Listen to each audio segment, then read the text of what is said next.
My dear students, welcome back to my channel learn and grow by MKS. आज के इस video में हम लोग सीखेंगे how can we create a plot chart in Python. So let us start this video.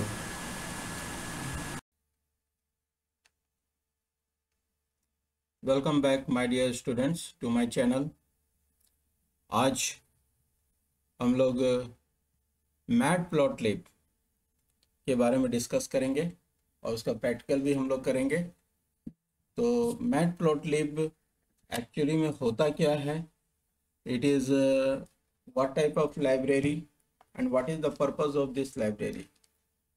हमें ये क्या फैसिलिटी प्रोवाइड करता है, ये भी हम इस चीज़ को थ्योरी पार्ट्स में कुछ देर में समझेंगे, थोड़ा देर के।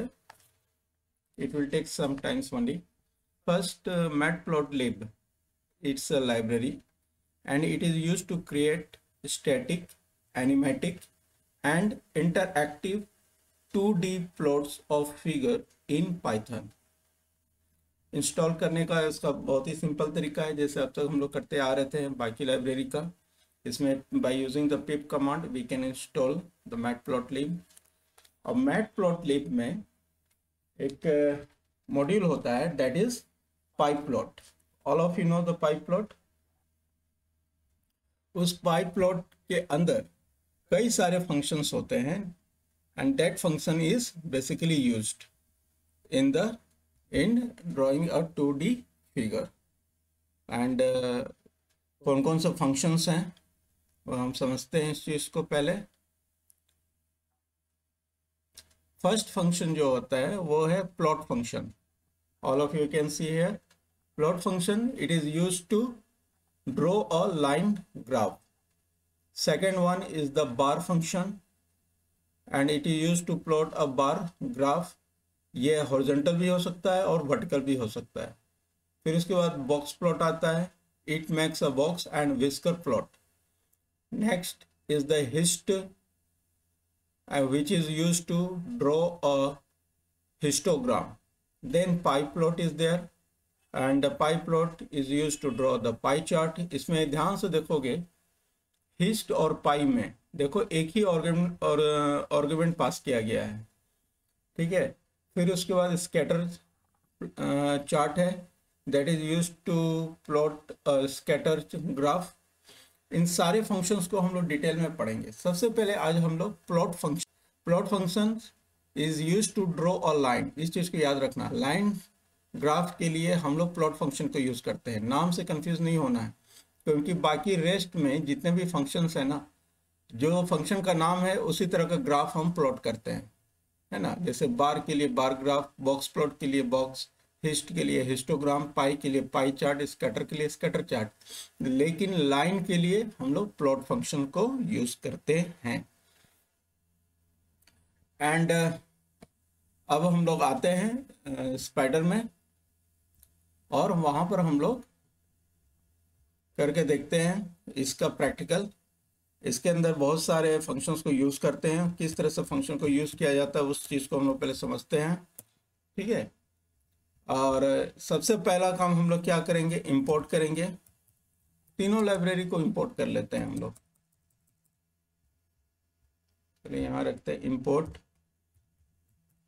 ठीक है। numpy एज np, numpy के लिए np एलियास है। और import pandas as pd। pd is the alias for the pandas library। and then import matplotlib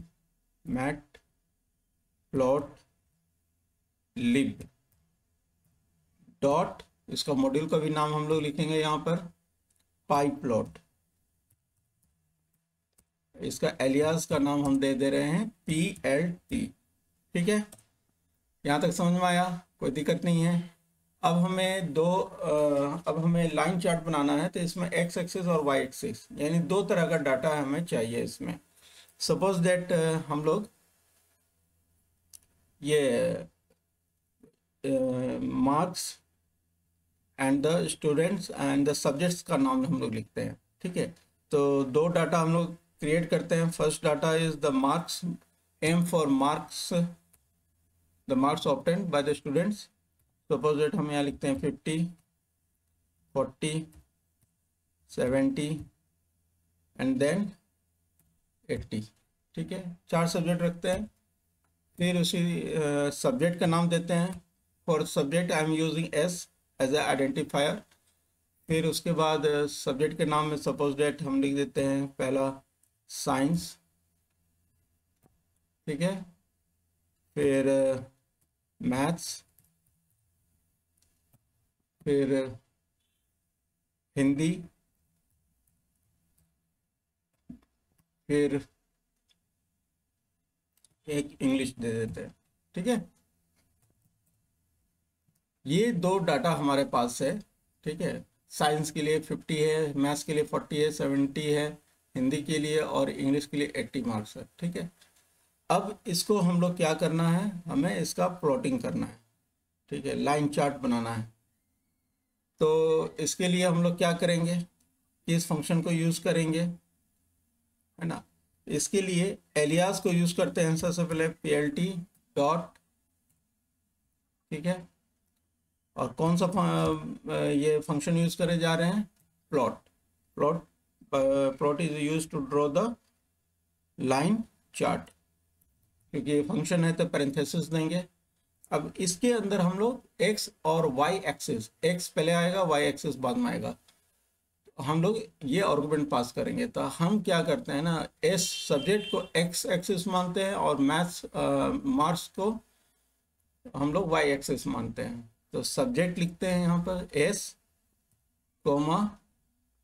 m। ठीक है, इतना ही रखते हैं अभी। अब इसको हम लोग फिर नेक्स्ट फंक्शन यूज करते हैं। इस फंक्शन को, इस प्लॉट को शो करना है तो plt डॉट शो। ठीक है, अब इसको रन करते हैं।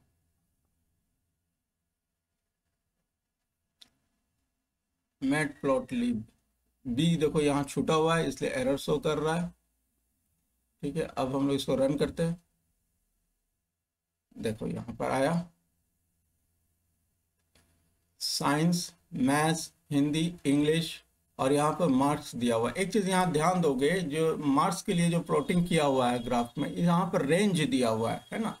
जैसे साइंस में ऊपर में 50 तक गया हुआ है, फिर मैथ्स में 40, फिर हिंदी में 70 और इंग्लिश में 80 है।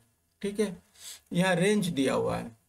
ठीक है, अब इसके साथ हम कुछ और फंक्शंस को भी यूज करते हैं। ठीक है, जैसे plt डॉट एक्स लेबल, यानी कि ये जो ग्राफ मेरा यहाँ बना हुआ है ना, या एक्स एक्सिस में हम क्या टाइटल देना चाहते हैं, एक्स एक्सिस का क्या नाम देना चाहते हैं। ठीक है, वो चीज़ हम लोग यहाँ पर डिफाइन करेंगे bye using the x level function. Suppose date यहाँ हम लिख देते हैं सब्जेक्ट। ठीक है, उसी तरह से नेक्स्ट है plt डॉट वाई लेवल, वाई एक्सिस का क्या नाम देना है। ठीक है, वाई लेवल में सपोज डेट हम मार्क्स लिख देते हैं। that is the marks obtained by the obtained in the various subjects। फिर पूरे चार्ट का एक नाम देते हैं, है ना। उसके लिए हम लोग लिखते हैं plt डॉट टाइटल। ठीक है, और टाइटल में क्या लिखेंगे, सारी चीज़ें डबल कोट्स में रहेंगी क्योंकि ये स्ट्रिंग है। ठीक है, सब्जेक्ट, मार्क्स एंड टाइटल। तो टाइटल में हम दे देते हैं सब्जेक्ट, मार्क्स, ये चीज़ टाइटल दे देते हैं, सब्जेक्ट एंड द मार्क्स। ठीक है, अब इसको फिर से हम दोबारा रन करते हैं। देखो आया, ऊपर में देखो subject marks is the title of the chart. इधर वाई एक्सिस में मार्क्स, मेरा कर्सर देखिए जहाँ पे मूव कर रहा है, एंड एक्स एक्सिस में सब्जेक्ट इज द टाइटल। ठीक है, अब एक फंक्शन को और यूज करते हैं, plt dot Y ticks, TICKS, ठीक है। साथ में आर्गुमेंट हम पास करते हैं मार्क्स का, ठीक है। अब देखो पहले इस चार्ट को ध्यान से देखिए और इसके नंबरिंग को देखिए, 50 फिर देन 40, ठीक है। अब सपोज दैट 50 की जगह पर अगर हम यहाँ पर लिख देते 58, ठीक है। अभी वाइट टिक को डिसेबल कर देते हैं,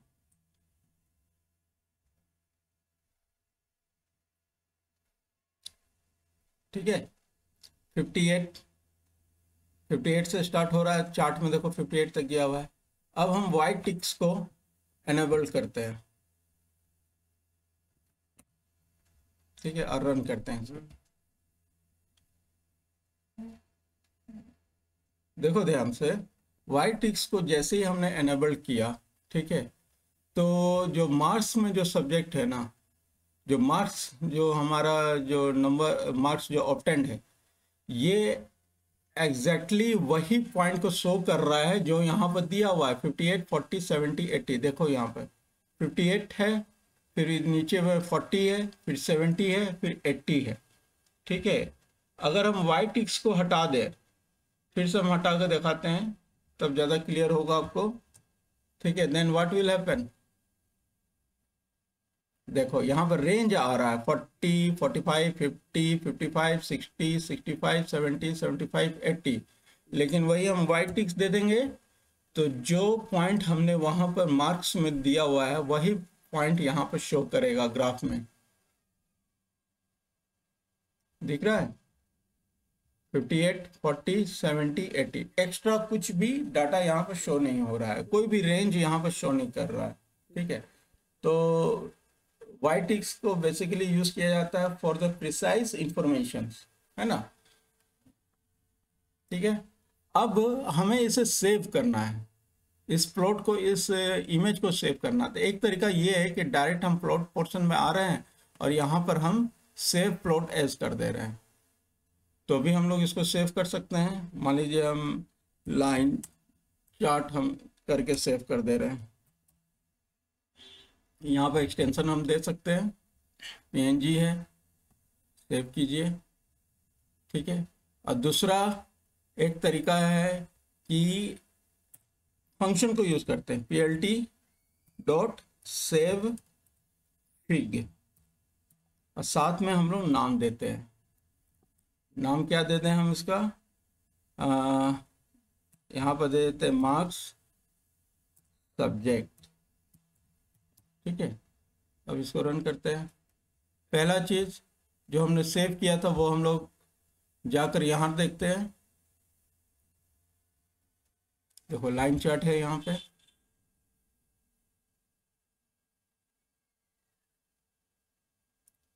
हमें एक अलग से सिर्फ ग्राफ का एक अलग फिगर हम इसमें सेव कर सकते हैं।